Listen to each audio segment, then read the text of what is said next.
Today we want to talk about the difference between what? Tantrum versus meltdowns. Tantrums and meltdowns. Wait, I already know someone who does a tantrum and meltdown. I know tantrums. Wells does a lot of tantrums. He hasn't been doing meltdowns. Wells, do not put your hand over her mouth, please. I told you He something. hasn't been doing meltdowns recently, but he's more tantrumist. I do not do tantrums either. Actually, you do. And Zita, you're right. He hasn't been doing a lot of meltdowns. He's getting used to some of the things that he had sensitivity to. So number one difference between a tantrum and a meltdown is what? Is a meltdown is a like when you can't handle something like noise, you have to like cover your ears or like put on headphones. Mm-hmm. I see like autistic kids have headphones on because they can't stand loud noises. Mm-hmm. Like that. Yeah. Right. And but a tantrum is like when you like want something very bad that you get angry and upset. Mama, that's like the overall definition. Hey, you told me that yesterday. I know, but you remembered. And when I was telling you yesterday, you already knew some things. And you remembered like everything I said. Yeah, I've seen a lot of meltdowns from this one student in my class. Oh, okay. Tell us about the meltdowns that you see. Well, the student keeps hitting his head on a pole. He even tried to choke himself with a jump rope. He tied it around his neck and then he pulled it. What? I had to tell him to stop doing that. Really? Well, don't say any names. But I'm not is it in your class? Yes. Oh my God. What makes you think that's a meltdown and not a tantrum? Well, he did not want something. Right. It's kind of like both because he did not. It was not because of the noise or not because of something that it is not because. Well, sometimes it's because of something that you don't even know. Like it doesn't even have to be noise. Like remember when remember when Wells would have a meltdown when he sees tiny stickers. Oh yeah. Like we could be walking on the road and Wells just goes to another side of the road. Like I would be scared because what if there was a car coming and he wasn't even paying attention? But that's because maybe on the sidewalk there's like a tiny sticker. He hated tiny stickers. But now you can tolerate it a little bit, right, Wells? Yeah. He used to hate stickers, like all of the stickers. But now he doesn't. But now he still just hates tiny stickers. Yeah, he can stand the big stickers, but not the tiny stickers. Wells, why do you not like the tiny stickers? What do they do to you? They scare me. The tiny stickers, they scare you. But the big stickers don't? Mm-hmm. He's kind of getting used to them. Oh, wow. The tiny stickers scare you. So a meltdown, a child really isn't in control of their emotions. Okay? Actually, the tiny stickers always get wet. The tiny stickers get wet. And that's what you don't like? Mm-hmm. They get wet sometimes. Okay. Well, a meltdown, a child is not in control. And I don't want to pick it up. Okay, well, can you not interrupt me again because I'm talking right now? Mm-hmm. Okay. So a meltdown, a child is not in control of their emotions, and a tantrum, a child can control their emotions. Like Zita said, a tantrum is when a child wants something. They're just screaming and yelling because they want something. And sometimes it's not even something tangible. Sometimes they want attention, right? And then they throw a tantrum.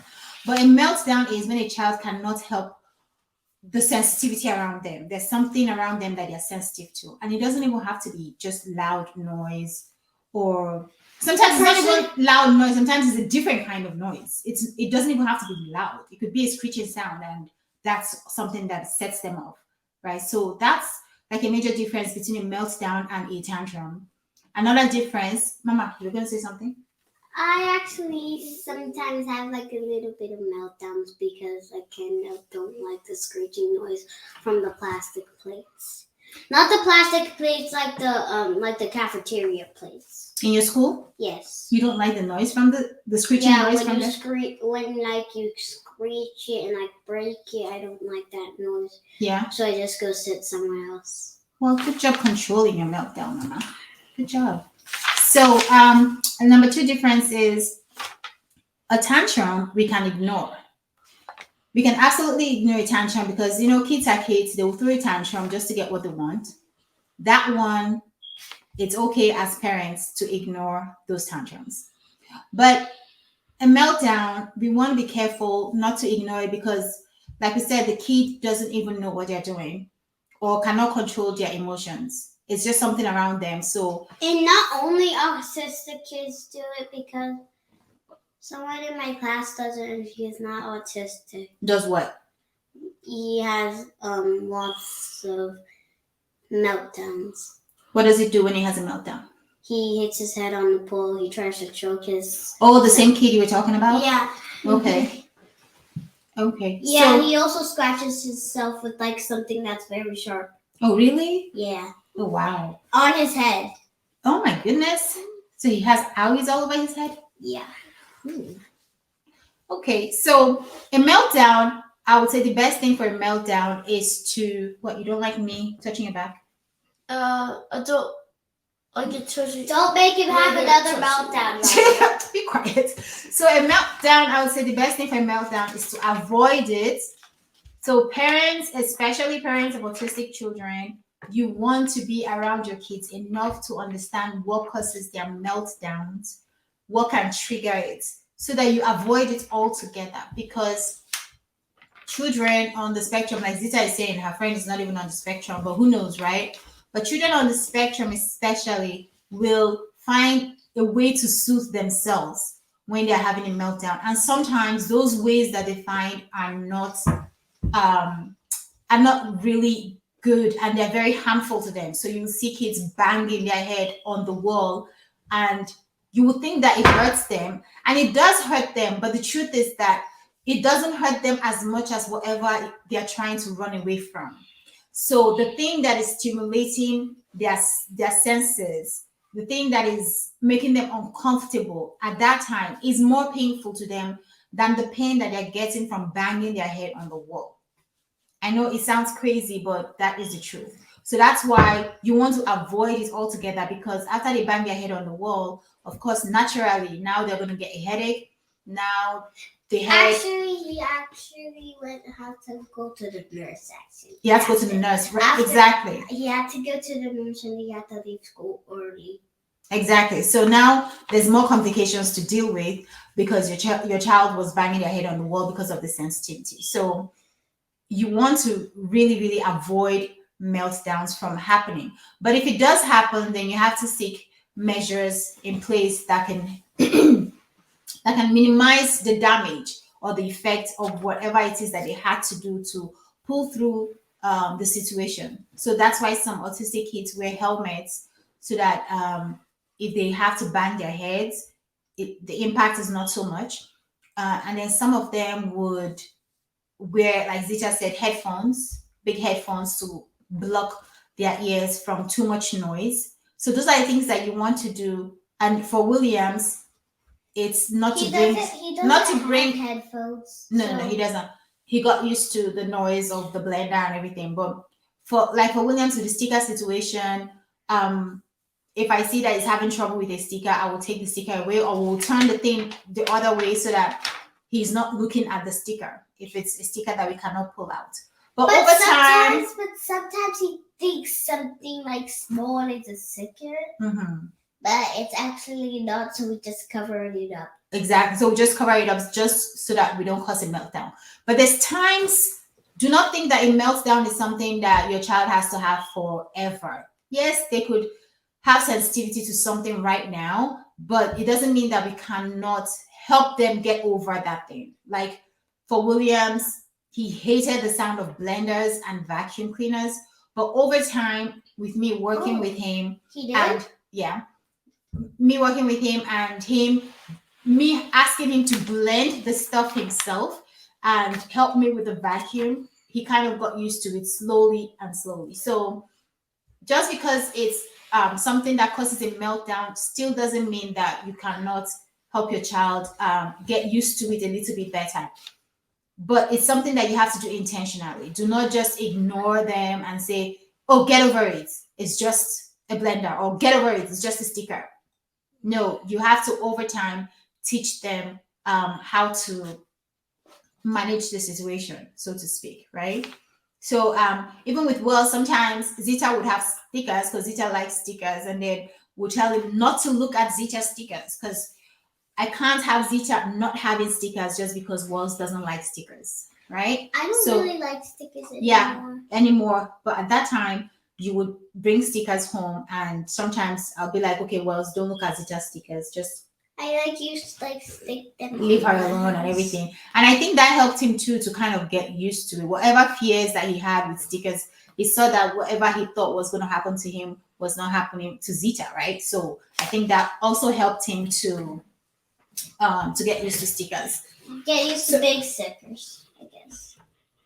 So another difference between a tantrum and a meltdown is a tantrum you can distract from. So if your child is having a tantrum, you can actually, maybe not easily, but you can actually distract them from it by, I wouldn't say give them what they want, because Sometimes do that. Sometimes. But don't give them what they want if they're having a tantrum. If Walt is having a tantrum because he wants something, he's definitely not getting it at that time, because tantrums cannot be rewarded. Do you hear me? Mhm. Just because you want something Yeah. doesn't mean you should start yelling and screaming because you want it, because Well- then I'm not going to give it to you. Well, you sometimes give it to him, but like less of what you were supposed to give it. I do. Yeah, you sometimes give it to him, but less, and then you sometimes take away the iPad Take For away the- the iPad for the Okay. whole day. Well, yeah. So anyway, bottom line is I don't give into tantrums, and I sometimes would even give consequences for tantrums, because you can use your words, right? And ask for what you want. And even when you do use your words nicely, it doesn't mean that I have to give it to you, right? I'll give it to you when I feel like it's the right thing to do, right, Ross? Mm-hmm. If I feel like it's not the right thing to do, should I give it to you? No. Exactly. So even if you scream and yell, should I give it to you? No. Okay. So there's no point screaming and yelling because you're not going to get it anyway.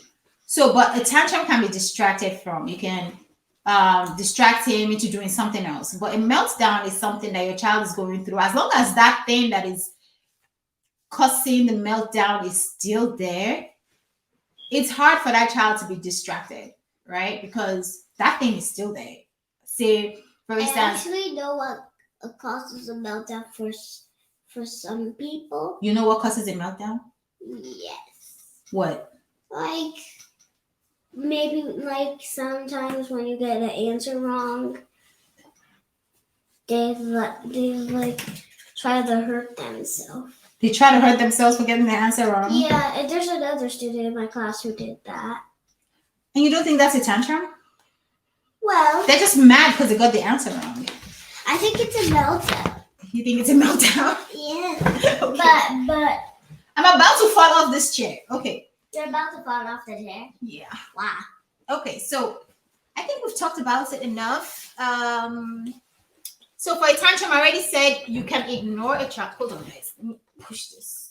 We're still trying to figure out where to do our videos. This place has better lighting, so I'm thinking about here, but then Mommy, don't it's know how been to- 14. it's We like- should go. yeah. It's Okay, so 8:14. a tantrum, child is in control of the emotion. In meltdown, no. A tantrum is caused by a child wanting something, and a meltdown is caused by a child not being able to handle what's going on around them. And a tantrum, you can distract the child. A meltdown, not so much. And a tantrum, you can ignore. But a meltdown, you shouldn't ignore. Instead, you should try to avoid and then take measures to limit the damage or the effect of the meltdown. So I hope you guys enjoyed this this video this morning. Help us share it, follow us, like it, comment, all the good stuff. If you watch it on replay, say hashtag replay. All right, so you guys take care. We're taking Wells to social skills. He loves his social skills. He can't wait to go. Yeah. You didn't really say much today, Wells. We said we did all the talking. Yeah. You're supposed to be the one who did all the talking. Wells, you didn't really say the- much. You're Chisel, can you sit down properly, please? but he's the meaning of the. But why do I have to sit down properly? Can you sit down properly, please? Why? 5. Ah! Wells, you didn't really say much today. Do you have anything Yeah, to say? he's the purpose of the video. Do you have anything to say? If you like the video, subscribe and comment down below. Okay, do you have anything to say about meltdowns and tantrums? Can you help me, Mommy? Okay, do you have it? What should a parent do if their child is having a tantrum? They should not give it to it. They should not give in to it, right? Yeah. Yeah, just ignore that child and tell them when you're ready to talk or when you're ready to point and tell me what you want if you're nonverbal, right? But it's important that a child has a way to communicate, though. If your child doesn't have a way to communicate, then tantrums are inevitable. They're gonna have tantrums because they're trying to communicate. So, but if your child can communicate, whether it's by writing it down, showing you a card, whatever it is, if they're having a tantrum, ignore it. Do not reward it. Have them communicate to you what they want. All right. So if you're just joining us, just replay this, rewind it, and watch it again. We talked about the difference between tantrums and meltdowns and what you should do. All right. So you guys, bye. Thank you for watching. Bye.